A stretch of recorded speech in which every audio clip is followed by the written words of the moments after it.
when the Sun and Saturn are joined, it really brings together these two planets that are somewhat opposite of each other, because they're opposite and they're also similar. You see in many texts, when they start talking about the effects of, different transits or, different things like that, you'll see that they'll talk about the Sun first, and then when they get to Saturn, they'll say Saturn is like the Sun. So they have very similar motivations, or very similar. It's a very similar.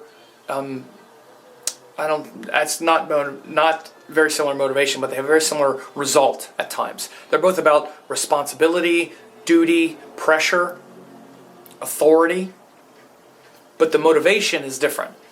The Sun is motivated because of all the good we can do. I'm the Sun. I'm the power. I can just enliven and enrich and invigorate. I'm the source of life. So wherever I go, whatever I wind up doing has an impact just because of the power that radiates out of me. We all have power. And we know we have power. So we take responsibility, and we want to have responsibilities that allow us to share our power. And Saturn takes responsibility. And by the way, that's the sattvic quality of the Sun, because of all the good that can be done. And Saturn takes responsibility, handles pressure, and wants power because of the problems that can be avoided, the difficulty that can be managed. Okay, well, I need to be responsible for this because if I don't, house is going to burn down, or I need to take care of my family. It's a sense of worry. Saturn is where we're worried, and that's the tamasic nature of Saturn. So Saturn brings a darkening effect over anything that it influences, and the Sun brings an invigorating quality. The Sun enlivens and invigorates anything that it's close to. So it's easier at times to look at the effect of Saturn on things because it's effect of darkening. When you want to understand Saturn, you can take the idea of, the limited, and then bring the quality of the next planet involved. So limited power is what Saturn Sun feels like. Limited feeling is Saturn Moon. Limited courage is Saturn Mars, for instance, or limited strength. Limited intelligence is Saturn Mercury.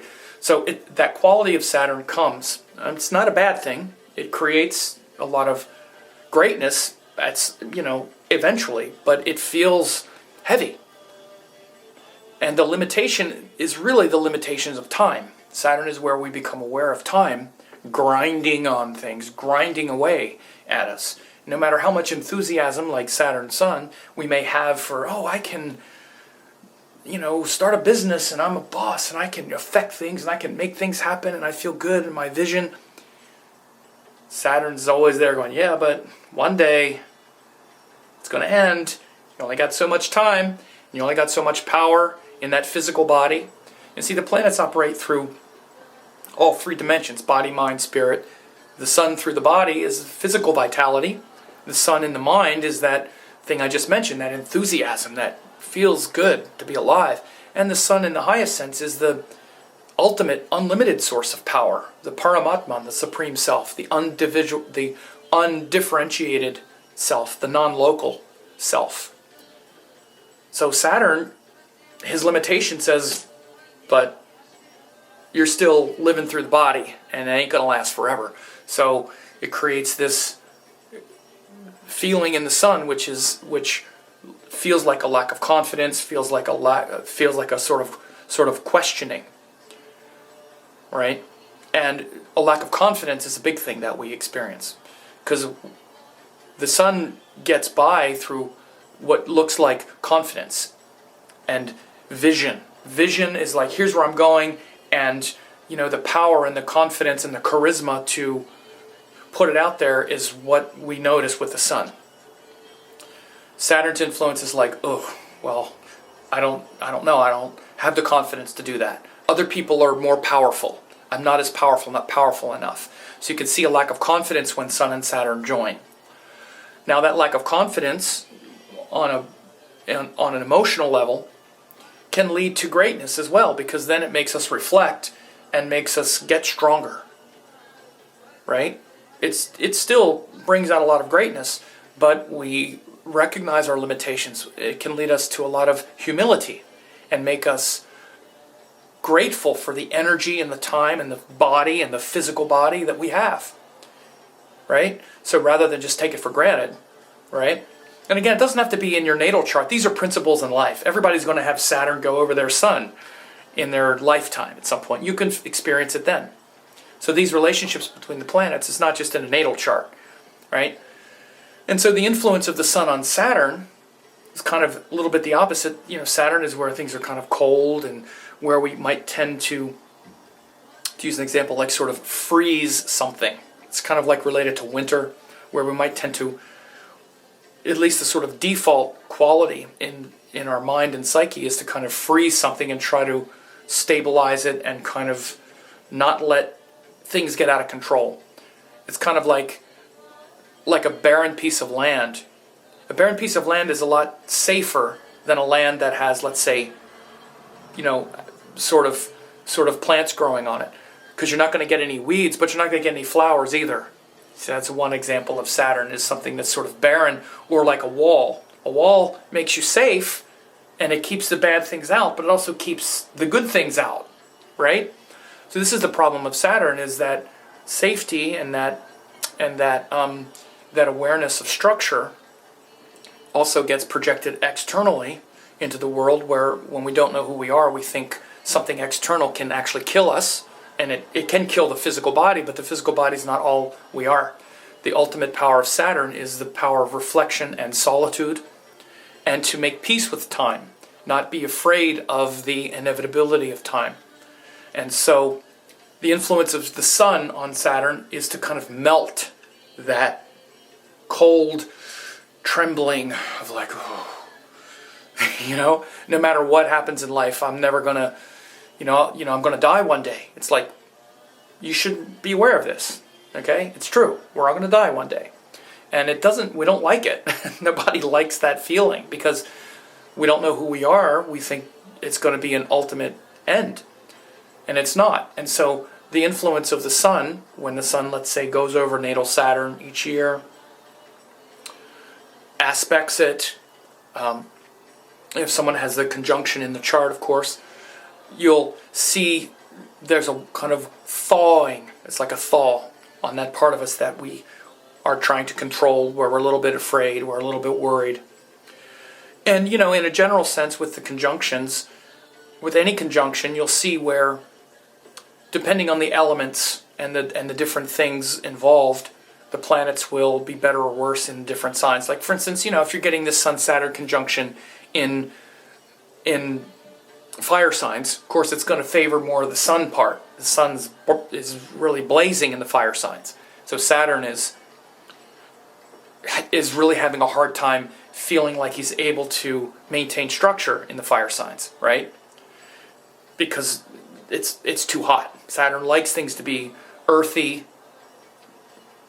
and also airy. Air is also cold. It's also Vata. But fire, it's too much, right? It's too much thawing, and the identity is too fluid. It's not able to even bring a certain, the humility is also even a little harder to come by in the fire signs.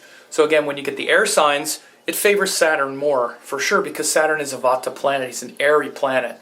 And Saturn, it's a neutral planet, and air is also neutral. Air tends to disperse the Sun energy. That's why the Sun is debilitated in Libra. Saturn is exalted there, because it's about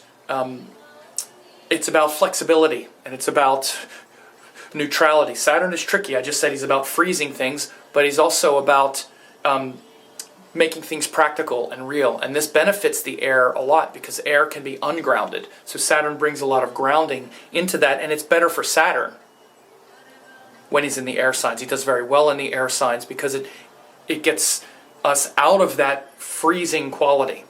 and gets us interacting with others, which is very good for Saturn, and it really disperses the Sun energy, because Sun is about the glory of the individual. And Saturn is really about the pain of the individual.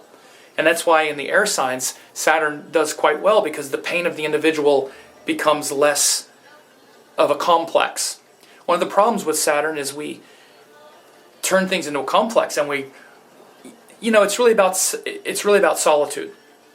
But solitude can be where we are alone and shivering, and we don't want anyone to see us in our moment of peril.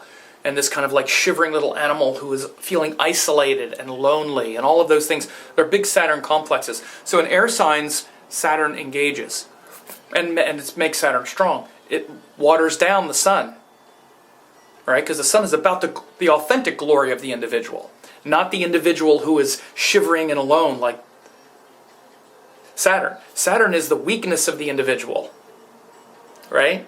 The Sun is the power of the individual. You see?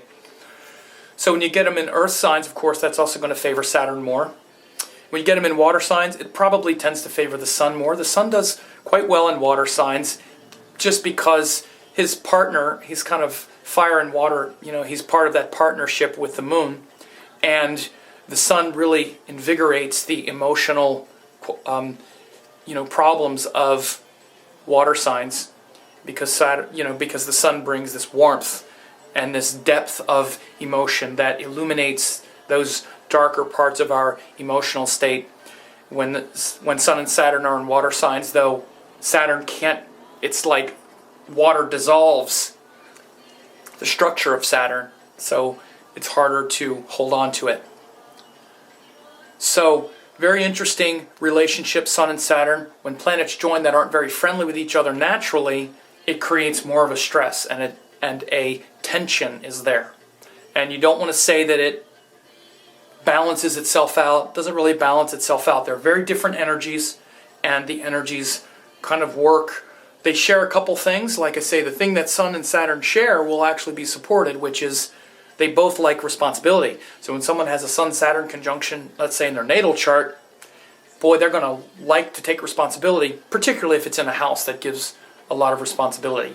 If it's in a difficult house, it might show where they have a hard time taking responsibility. Like if it's Sun and Saturn in the 12th, it'll show often the person has an aversion to pressure, aversion to responsibility. 12th house especially, because the 12th house is where we're sort of not paying attention, where we're not really tuned in. If it's in the 12th, if it's in the 4th house, you may find they don't like it. They'll do it, but they don't like it. Because the 4th house is where we don't really want to deal with a lot of pressure. 8th house, you'll see where the person will want to be responsible for things that are deep and penetrating and mystical. But I'll maybe talk about these things in houses in other videos, but I talk about it here because what Sun and Saturn both share, which is responsibility and pressure, in certain houses in a natal chart, it's not going to be supported. So I hope this was helpful.